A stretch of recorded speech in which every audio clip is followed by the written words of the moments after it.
El Economista, podcast.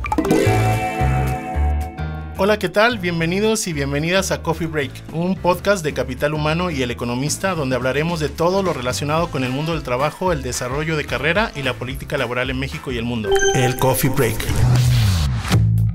Hola, ¿qué tal? Gracias por acompañarnos en una entrega más del Coffee Break. Yo ya estaba bailando acá con la música. Pero bueno, muchas gracias. Bienvenidos a este espacio para echar chismecitos sobre el mundo del trabajo. Soy Gerardo Hernández y como ya es tradición, estoy aquí con los tambores. Hola, bienvenidos y bienvenidos a todos los que nos escuchan. Soy Felipe Morales Fredes y como siempre aquí acompañándonos en esta cabina. Sí, nos hace para no estar solos. Pues muchas gracias por acompañarnos cada semana. Tenemos un programa muy bueno, así que los invitamos a que se queden con nosotros desde donde estén. Vamos a hablar de un concepto muy interesante que es sobre el inventario de talento. Un concepto que ha tomado mucha relevancia en los últimos años, sobre todo en este contexto de un mercado laboral que demanda más perfiles especializados y hay más escasez de talento, así que un tema muy interesante. Sí, definitivamente, Felipe, un buen tema, porque aparte es algo muy alineado, me parece, con un aspecto básico de las relaciones laborales, que es conocer incluso a tu gente, ¿no? O sea, claro. Saber quiénes integran la organización, qué capacidades tienen, Exacto. sus áreas de mejora. O sea, como que esa parte que a veces de pronto se ha perdido de que volteas a ver y dices, ¿y cuándo se incorporó, no? O sea, creo que es un tema muy interesante que se alinea mucho con eso, pero bueno, no les contamos más. Tenemos a una persona que maneja muy bien este concepto, que es amiga de la casa y nos da muchísimo gusto que nos acompañe. Está con nosotros Blania Correal, especialista en modelos de transformación laboral y organizacional y fundadora de Tamim HR Consulting. ¿Cómo estás, Blania? Bienvenida. Muy bien, pues súper contenta de estar aquí con ustedes, escuchándolos, aprendiendo de toda esta ciencia del podcast, que además me parece maravillosa. Que a mí no me dejan hablar en la casa, entonces cuando me invitan a hablar, soy muy feliz de ser invitada. No soy fundadora de Tamim, pero sí soy socia. Socia, sí. Perdón, sí es cierto, socia de Tamim, por cierto. Muchas gracias, Blania. Oye, y antes de entrar de lleno al tema, pues aquí tenemos una dinámica. Nos gusta que el público conozca más a los invitados, así como este lado B que de pronto no conocemos. Cuéntanos, ¿cuál fue tu primer empleo? ¿Cómo iniciaste tu carrera? Vale, pensé que me ibas a preguntar la edad y eso no te lo voy a revelar. Pues es muy curioso porque yo soy ingeniera de producción. Uh-huh. Estudié pensando que iba a ser gerente de planta o algo así, ¿no? Wow. Eso era lo que me gustaba. Y mi primer empleo fue en una empresa generadora de energía eléctrica en el área de planeación. Lo que pasa es que después de eso pasé por Coca-Cola FEMSA, bueno, en ese momento se llamaba diferente el embotellador, en un programa de trainee y me engancharon en una rotación que empezaba en recursos humanos y de ahí nunca salí. Era algo no temporal. Me dejaron salir, era algo temporal y aquí sigo dentro del tema de recursos humanos que me encanta. Sí. Wow. Oye, Blania, no solo no revelaste tu edad, sino tampoco revelaste el año en que iniciaste tu carrera. Para no dejar para que no es que yo sé que la gente hace cuentas, entonces no, eso no. Está muy bien. Fue hace poquito. Sí, no tiene mucho. Sí, digamos que el oficio del recurso humano te encontró en tu camino. La vocación. Yo creo que la vocación siempre te encuentra. Esa es la ventaja. Sí, qué padre. Oye, aparte es muy padre porque ya hemos platicado con varios invitados y como que muchos iniciaron en recursos humanos sin haber pensado iniciar en recursos humanos, ¿no? Sí, claro. Sí, mis hijos dicen hoy que soy ingeniera de gente. Está bueno ese concepto. Bueno, debo decir que ahora entiendo por qué algunos de tus conceptos.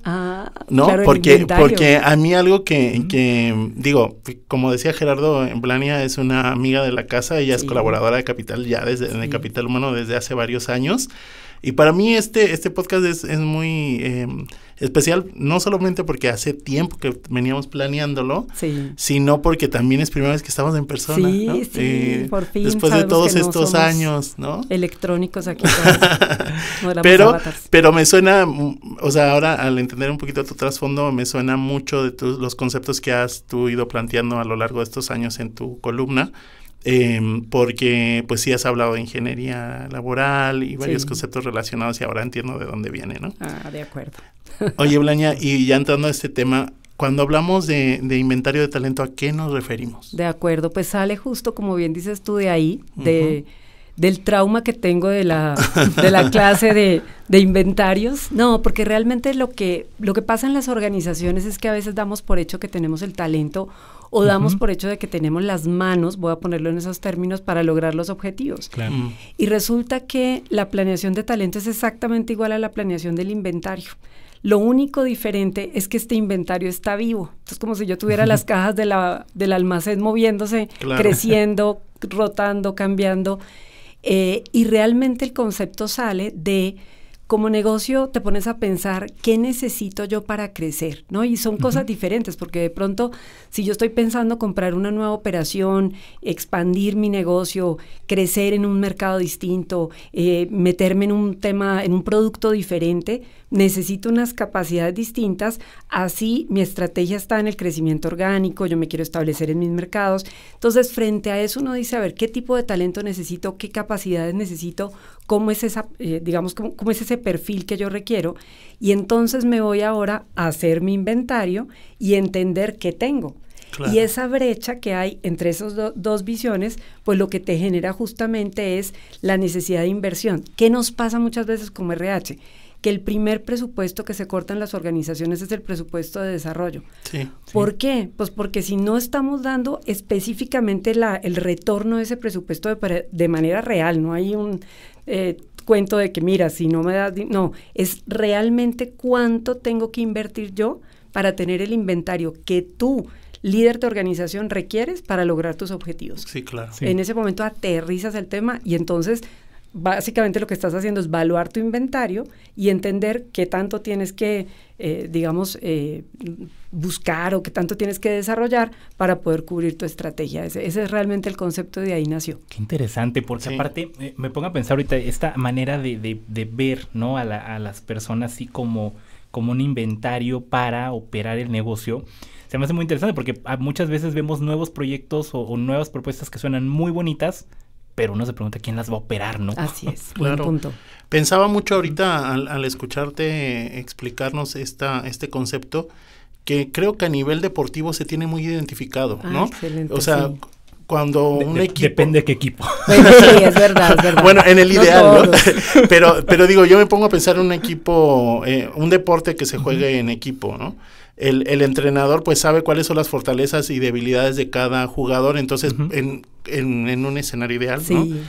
Acomodaría el desempeño, o sea, o las funciones de cada uno en el equipo pensando en eso, claro, precisamente, ¿no? Fíjate que ahí, ahora que dices eso, una cosa que a mí siempre me ha preocupado en las empresas es la forma en la que hacemos reclutamiento, porque eso es como si uno conociera al esposo en 2 citas, casi a ciegas, ¿no? Pues porque es leyéndote el currículum de la persona, entrevistándolo, a veces la entrevista no es una entrevista profunda, y tomas la decisión de casarte con él para toda la vida.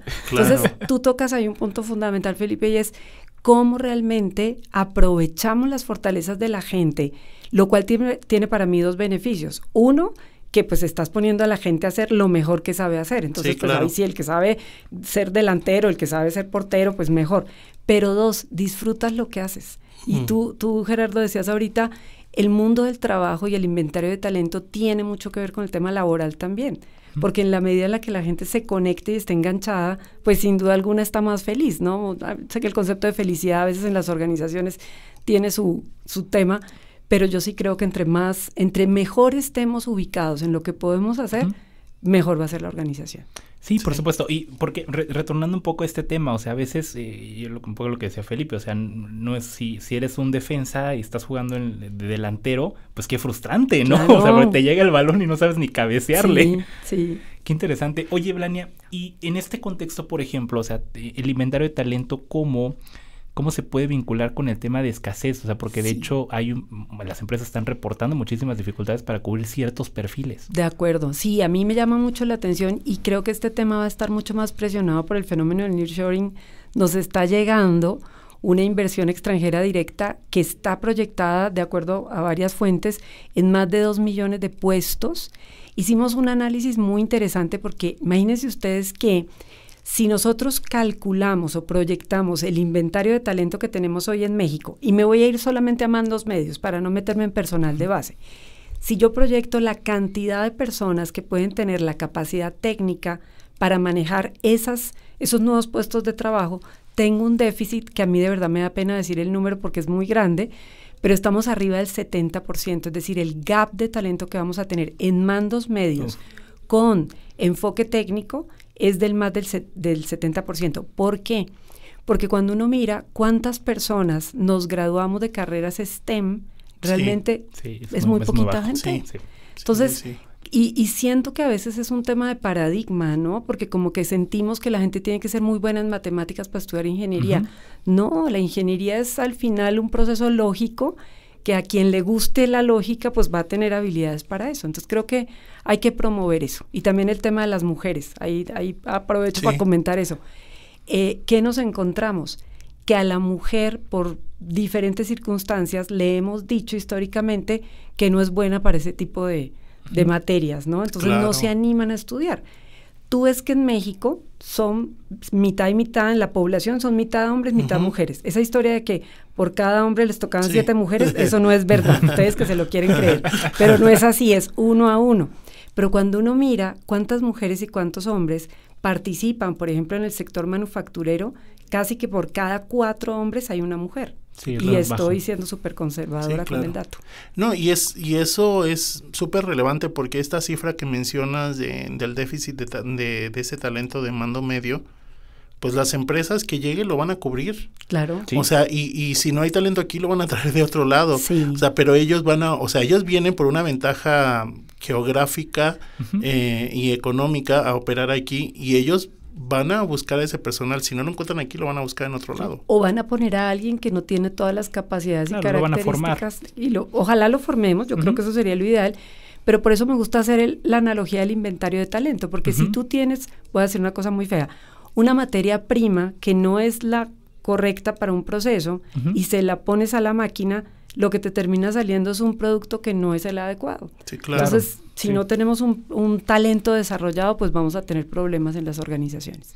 Qué interesante. Sí. Es un tema muy, muy bueno porque sí, o sea, sí es básicamente pues saber en qué punto estás con tu gente, ¿no? O sea, qué capacidades tiene, qué hace falta, qué van a necesitar más adelante, ¿no? Sí, de acuerdo. Sí, y me quedé pensando que, o sea, ahora lo estábamos hablando de inversiones nuevas que llegan, que generalmente pues reclutan todo el personal, ¿no? Sí.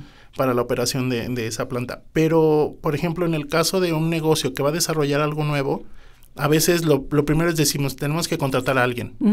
Que sepa. Y a veces, y claro, y no necesariamente estamos viendo si tenemos el talento interno, que a lo mejor le damos esa movilidad interna dentro de la empresa, le representa una mejora. Sí. Y estás usando, no tienes que invertir en ese proceso de onboarding, de cultura laboral. O sea, es alguien que ya tiene los talentos y a lo mejor no lo tenías visualizado y puede ser idóneo para esa posición. A mí ese punto me parece clave porque algo que nosotros hemos identificado en todo este proceso de talento, y creo que ahí estás tocando un tema de que como que lo conocido a veces no lo valoramos, ¿no?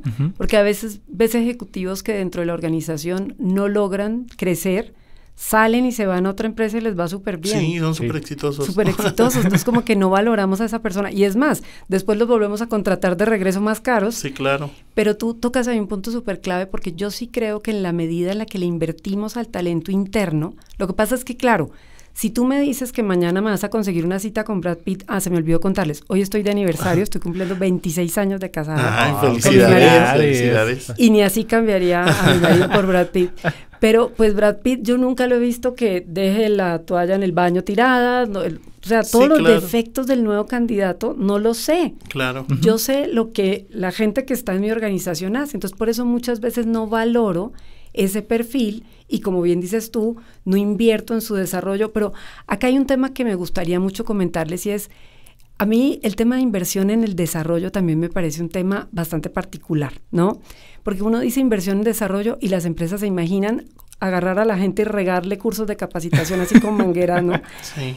Realmente yo creo que hoy necesitamos un enfoque completamente diferente de desarrollo de competencias. De hecho, hoy estamos hablando del gimnasio de competencias. Sí, que es otro concepto. Otro concepto muy bueno. Que bueno, yo no voy al gimnasio, soy muy mala para hablar de eso, no tengo mucha idea. Pero de lo que sí estoy clara es que como adultos aprendemos mejor de la práctica. Cuando nos someten a una simulación, cuando nos someten a un reto, cuando tenemos la experiencia enfrente, ¿cómo aprendimos todo? O sea, seguramente mucho de nuestro oficio. Sí. En la alberca alguien nos dio la oportunidad, nos lanzaron y nos dijeron, ándale, dale, si no puedes, yo aquí estoy para sacarte adelante. Ese es ese concepto que se está generando hoy en términos de el aprendizaje tiene que ser mucho más práctico, pero también tiene que ser mucho más ad hoc a lo que tú requieras. Sí. Es como Netflix, ¿no? Uno se mete a lo que a uno le gusta. Hay chorrocientas mil series, no sé cuántas tendrá esa aplicación. Y a mí me gusta porque lo necesito esto. Y entonces me empieza a ofrecer contenido relacionado con lo que yo quiero. No me da una universidad corporativa de 50,000 cursos que yo digo, no me interesan. Claro, entonces creo que ahí hay una oportunidad muy interesante de desarrollar competencias y talento diferente. Sí, justamente eso te iba a preguntar, porque es una vez que ya identificaste tu talento, ya tienes el inventario, sabes pues qué profesiones tienes, qué habilidades tienes, qué otras experiencias laborales tienen las personas que trabajan en tu organización. ¿Cómo se vincula esto a la parte de desarrollo? Porque ¿sería como el segundo paso natural después de identificar el inventario de talento? Sí, y me gusta mucho una cosa que es, Felipe. Muchas veces en las organizaciones se nos olvida lo que la gente ha hecho antes de llegar acá, ¿no? Es decir, reclutamos a alguien que tiene 5, 7, 10 años de experiencia o hasta más y pareciera que nació el día que llegó a la organización. Sí, totalmente. ¿No? Y entonces te pones a pensar y resulta que esta persona tenía, no sé, había hecho una cosa, había abierto un mercado en otro país, había tenido la oportunidad de liderar un equipo de trabajo de otra forma y resulta que no tomamos en cuenta eso. Y muy importante y aún más en esa línea que tú dices, muchas veces ni le preguntamos qué quiere. Hacemos planeación de carrera, hacemos todas las tablas de sucesión de las empresas y resulta que no nos volteamos a ver, ¿y tú por dónde quieres crecer? ¿Qué te gustaría? Entonces creo que sin duda alguna, como dices tú, una cosa es, tengo mi inventario, que mi inventario sale de qué necesito y qué tengo, y luego me voy a cómo lo desarrollo. Y viene un tercer paso. A veces no tengo internamente, pero después de haber hecho ahora sí juiciosos la tarea de ver si lo tengo o no, y entonces ahora sí me voy a buscar en el mercado qué me hace falta. Claro. Sí, por supuesto, que no es nada más de, digamos, mapear, sino es pues sacarle provecho a ese mapeo que estás haciendo, ¿no? Sí, de acuerdo. Oye, Blania, y en ese sentido también, o sea, algo que a mí me llama mucho la atención en cuanto al tema de hacer el inventario de talento, ya das algunas pautas, pero en tu experiencia, ¿cuáles son como esas prácticas que mejor funcionan para crear un buen inventario de talento? De acuerdo. Pues yo creo que lo que nosotros hemos aprendido un poquito con sangre, sudor y lágrimas es que sí tienes que tener una visión objetiva del talento, que es muy difícil porque o sea, si fuera tan fácil como sacarle sangre a la gente y decir, a ver, eres bueno para esto, no, eso sería maravilloso, pero eso no existe. Entonces, normalmente tenemos como 3 fuentes de información. Una, en la que yo creo mucho, aunque siento que todavía no lo hemos desarrollado bien, que son las evaluaciones de 360 o 180 o 270, lo que queramos, pero el tener la opinión o más bien múltiples visiones sobre el talento, te dice mucho de cómo la persona utiliza las competencias que tiene. Pero también cuando yo combino ese 360 o esa, digamos, evaluación de aplicación práctica con pruebas de cómo están tus habilidades, yo lo pongo en mis términos de ingeniera y digo, una cosa es la capacidad instalada y otra cosa es lo que yo uso. Tal vez yo tengo el potencial para hacer algo, pero pues nunca me ha tocado utilizarlo, entonces tal vez en mi 360 no se me ve eso, pero lo tengo. Por eso me parece importante. Y tercero, el desempeño. Yo creo que la visión del desempeño, el saber realmente lo que yo estoy haciendo, qué resultado estoy, porque yo puedo tener cosas maravillosas, ¿no? Habilidades maravillosas, pero si no las estoy volviendo resultados, si no las estoy traduciendo en un resultado, pues de nada me sirve tener cosas tan maravillosas. Entonces, aquí del cruce de estos 3 elementos viene el mapeo. Ahí hay muchas metodologías, desde los 9box, hay hoy también ya, por ejemplo, hay una matriz muy interesante, una práctica que tienen hoy las empresas muy interesante, que es combinar conocimientos versus experiencias críticas.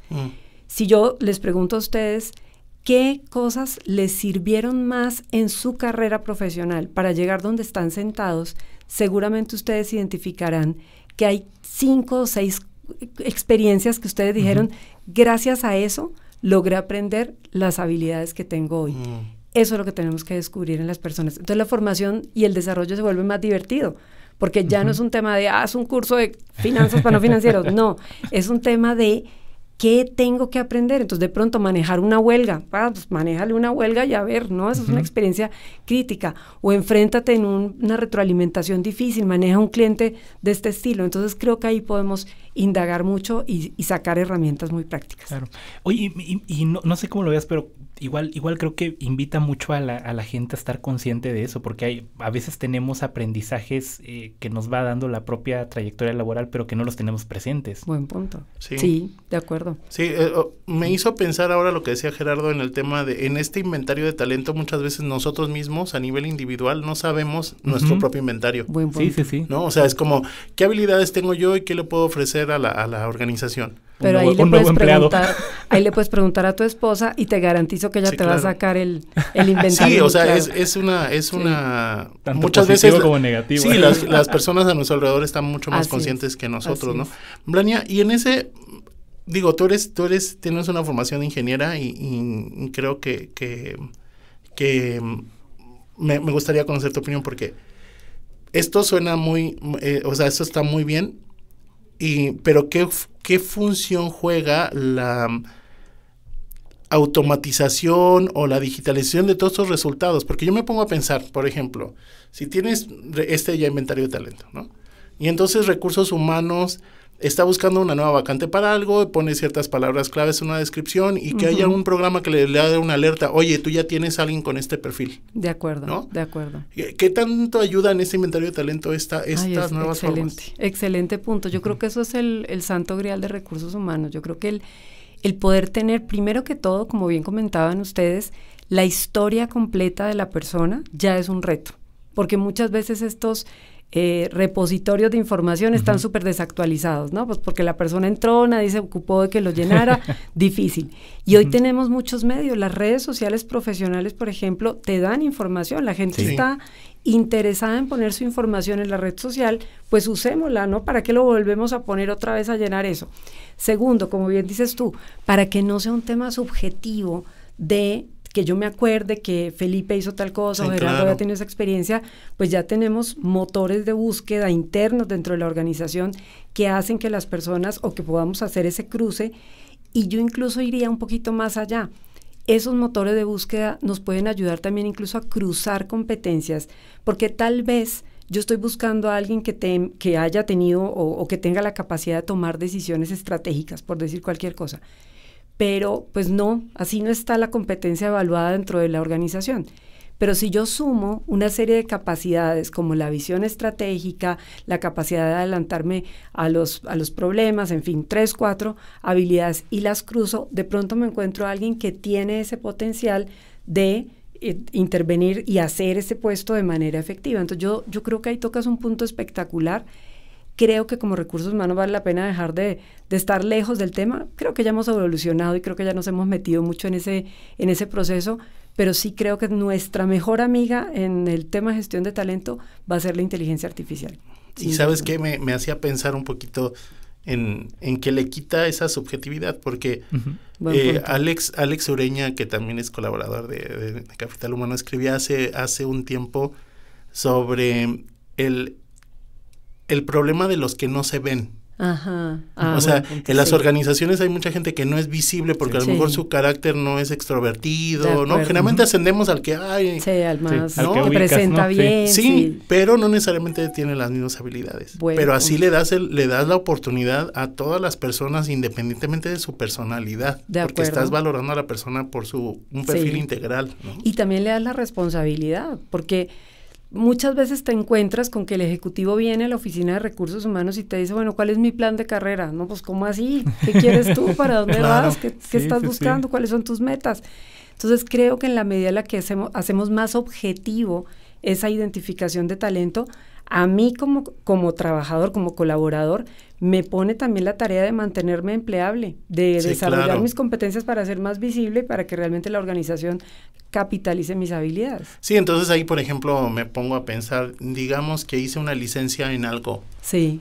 Entonces ahí sería mi responsabilidad, si estoy en una organización que tiene la práctica de inventariar su talento, sería mi responsabilidad decir, notificarle a recursos humanos, oye, ahora ya tengo esta credencial, ¿no? Esta certificación de esto, porque entonces ya lo voy yo sumando a mi propio perfil. Que ahí es donde yo veo que linkearlo con las redes sociales es muy efectivo, porque uno sí está pendiente de, me acabo de certificar en tal cosa.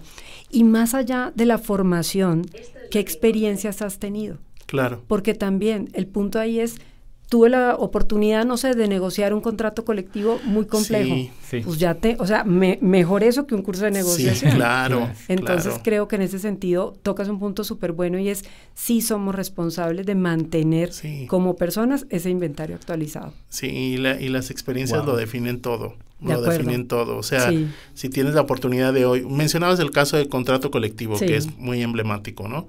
Pero, por ejemplo, si tú tuviste la oportunidad de estar de cerca del que lo negoció y unos 3 años más adelante ya tú eres el que lo negocia, eso no lo tomaste en un curso, ¿no? Tal cual. Y hoy sé que no es el tema que nos convoca, pero has escrito mucho de eso, ¿no? Sí. En el nuevo tipo de activismo sindical que estamos necesitando en el país, es un perfil que cada vez va a ser más necesario. Totalmente. Pero que pues se fue quedando a un lado, ¿no? Así fue quedando a un lado y es poca gente la que está especializada en eso, por ejemplo. Y que además a veces nos da pereza o le tenemos miedo al tema y resulta que el tema de relaciones laborales es un tema de relaciones humanas, entonces es apasionante meternos en ese capítulo. Sí, claro. Qué interesante. O sea, yo estoy pensando en muchas cosas, la verdad. Pero sí, esta parte incluso que de imprimir un poco más de justicia en algunos procesos, porque me pongo a pensar ahorita, bueno, tú llevas, no sé, 5 o 10 años en una organización, se abre una posición, tienes todas las habilidades, conoces el puesto y de pronto te dicen, no, pues aquí está el nuevo gerente, ¿no? Sí. Y tú, ¿qué onda? Es más, ni sabías que estaban contratando. Ni sabías que estaban contratando, exactamente. Sí. Y te toca entrenar al nuevo gerente, ¿no? Aparte.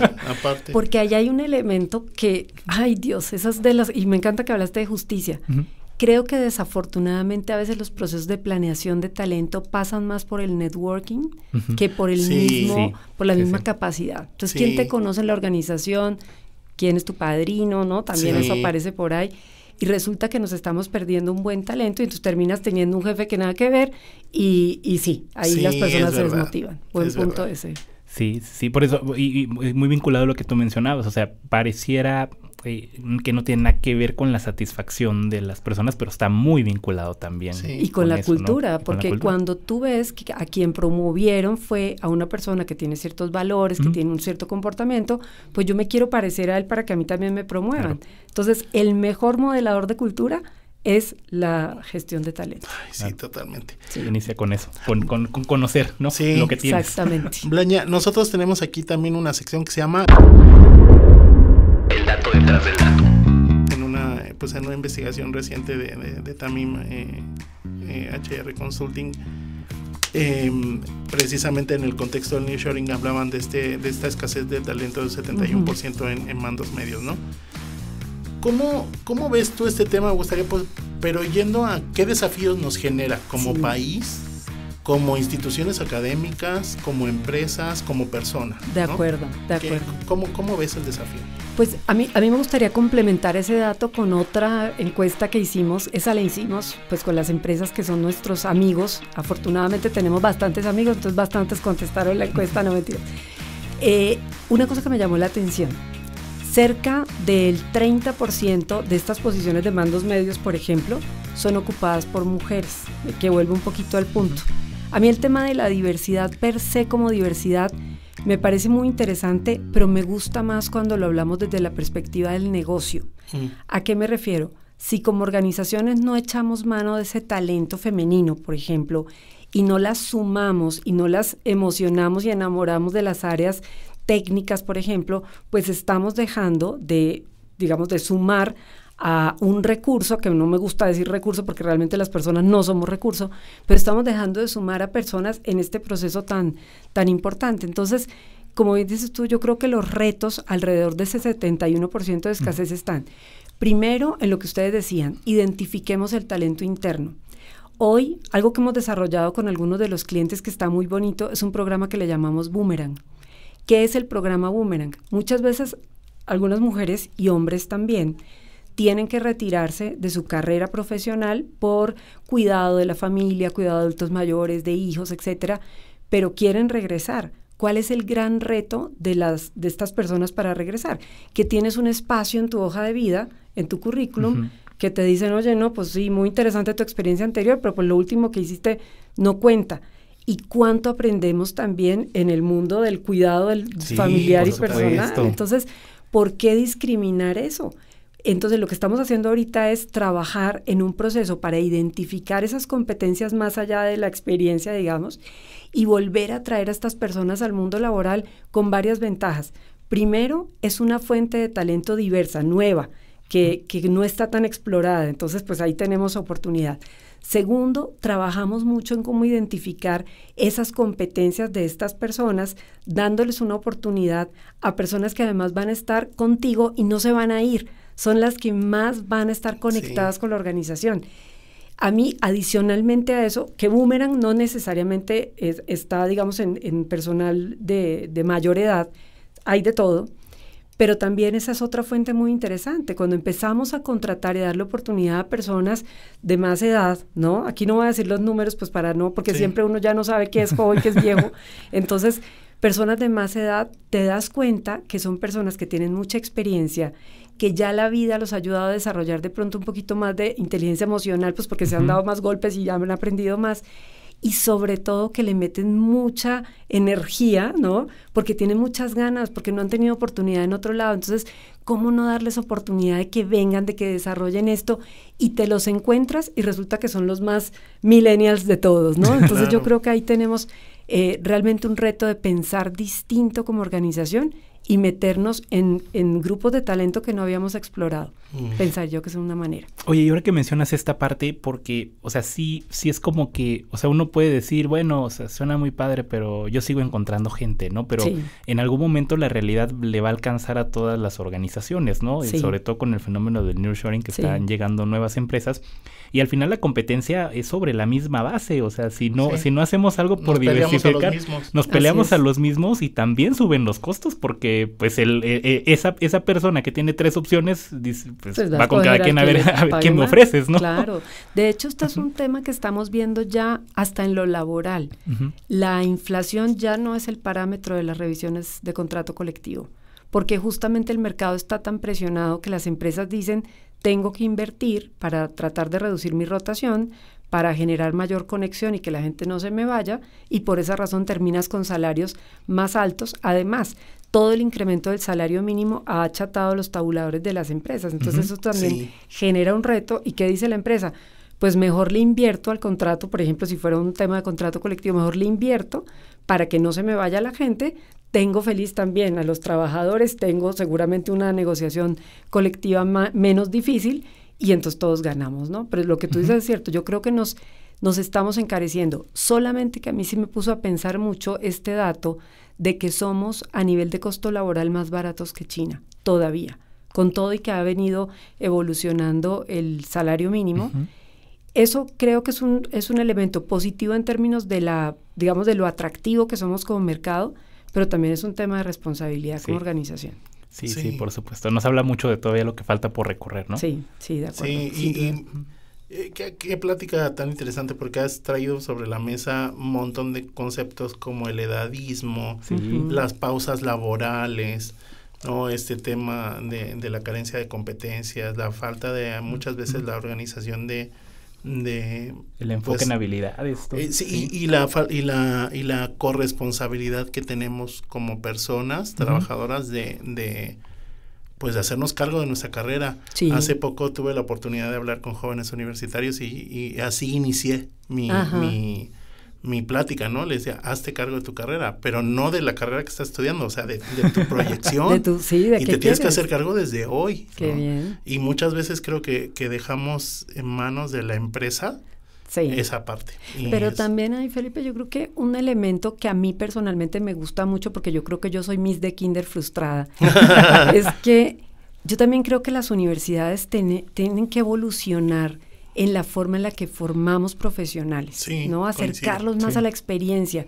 Hoy el aula, pues sé que ha cambiado, sé que hoy tenemos más recursos tecnológicos, etcétera, pero tú te pones a mirar una clase en una universidad y Sí, sigue coincido. siendo la misma historia. Sí, coincido. Y hoy tenemos simuladores, imagínense ustedes que sentamos, yo el otro día jugaba con mi hijo menor que tiene 12 años con un simulador de un supermercado y me llamó mucho la atención porque él tenía que tomar decisiones de precio, tenía que fijarse en los competidores del supermercado, o sea, empecé a ver un montón de cosas que yo decía, imagínate que te dieran una clase, que además es más divertido porque a todo el mundo le encanta jugar videojuegos, donde lo que hagas es eso, y entonces te dan, porque pues mi hijo me preguntaba, ahí fue cuando caí en cuenta, mamá, pero si esto está, digamos que de esto tengo menos inventario, ¿le debería subir el precio o no?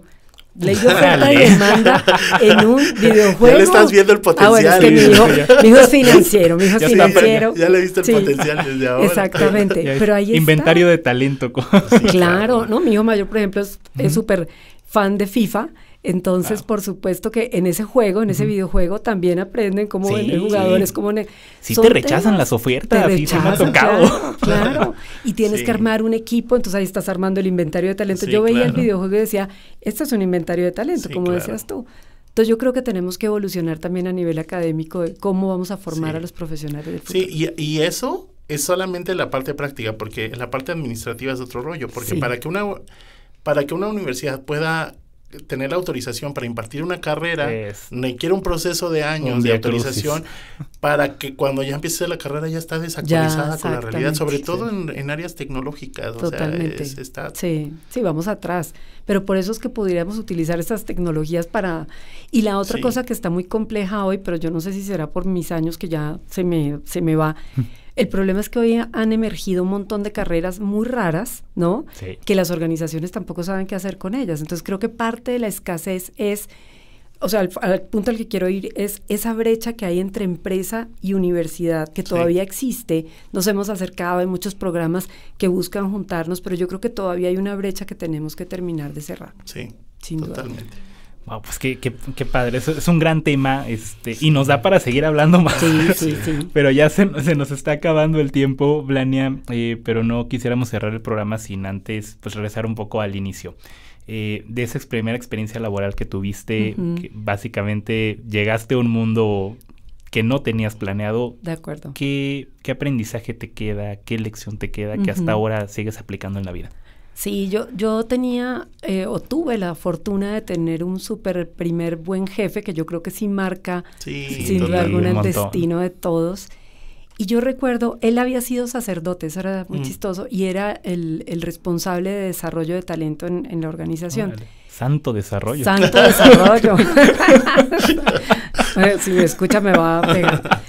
Y él siempre me preguntaba lo mismo, porque yo llegaba con mis locuras, yo era muy inquieta, yo quería hacer de todo, y él me decía, ¿para qué quieres hacer eso? ¿Cuál es el impacto que eso que estás planteando va a tener? Y se me quedó metida en el alma esa pregunta. Yo sí creo que a veces como recursos humanos nos inventamos, por ejemplo, el tema de beneficios, ¿no? Ay, que ahora hay que tener beneficios A, B, C y D. ¿Para qué quieres eso? Sí. ¿Realmente estás impactando positivamente la vida de la gente o no? O queremos certificarnos en el ranking de no sé qué, ¿para qué quieres eso? Entonces creo que el tener muy claro el impacto en todo lo que hacemos hace que esta labor humana, porque al final yo creo que uno se enamora del tema humano porque se da cuenta que te pagan por hacer el bien, ¿no? Te pagan por tener una profesión que hace de la vida de la gente una vida mejor. Pero sin duda para poder hacer eso tienes que tener muy claro por qué lo estás haciendo. Más que el por qué, ¿para qué lo estás haciendo? Qué buena pregunta. Qué buena pregunta. Y qué bonita reflexión, Blania, porque creo que sí, no hay que perder de vista que eso es algo muy bonito de las áreas de recursos humanos. O sea, al final, todo lo que tú hagas, le muevas, va a impactar en la vida de las personas. Sí. ¿Para bien o para mal? Para bien o para mal, ¿no? Para mal, entonces, claro, es que literalmente, tu trabajo tiene ese alcance, ese poder. Sí, ¿no? Y por eso hay un punto que me gustaría agregar. Creo que el otro tema que últimamente he sentido que es relevante es el propósito, ¿no? Porque como recursos humanos creo que el propósito está muy claro, pero cómo le ayudamos a todas las personas de la empresa a entender para qué hacen lo que hacen, ¿no? Entonces creo que en ese sentido también hay una oportunidad que lo comentábamos, ¿por qué se queda hoy la gente en las empresas? Porque lo que hace tiene sentido. Sí, claro. Sí, totalmente. Pues qué importante y qué valioso mensaje, Blania. Muchas gracias por acompañarnos, compartir todo esto con nosotros, con el público. ¿Cómo te encuentran en redes sociales? Estoy como Blania Correal, está fácil porque mi nombre es la unión de los nombres de mis papás, Blanca y con Y, Alberto, por eso soy Blania, soy resultado de un momento romántico de mis padres. Soy la hija mayor, entonces pues por eso cargo con esa ventaja, bendición, la verdad a mí me gusta. Y bueno, entonces soy Blania Correal en las redes sociales, mil gracias por eso. Homónimos no tienes muchos, ¿no? No, no, eso, para bien o para mal, si me porto mal, ya saben quién es. Ya saben quién es. No, pero sigan a Blania, ella es activa también en redes sociales, síganla aquí en Capital Humano. Sí. Y muchas gracias porque requirió mucha logística. Así es. Este pero episodio, pero lo logramos. Así que muchas gracias por estar con nosotros. A ustedes, lo disfruté mucho. Muchas gracias. Muchas gracias, Blania. Felipe, nos despedimos. Sí, ya se nos acabó y muchas gracias a todas las personas que nos escuchan desde donde estén, ya sea corriendo, trabajando, haciendo su inventario, haciendo el inventario de talento, corriendo, escondiéndose del jefe. Eso. En todos los escenarios que nos puedan estar escuchando, gracias porque ustedes son los que hacen posible esto. Gracias a Fabián González en cabina y nos vemos en la próxima. El Coffee Break. El Economista, podcast.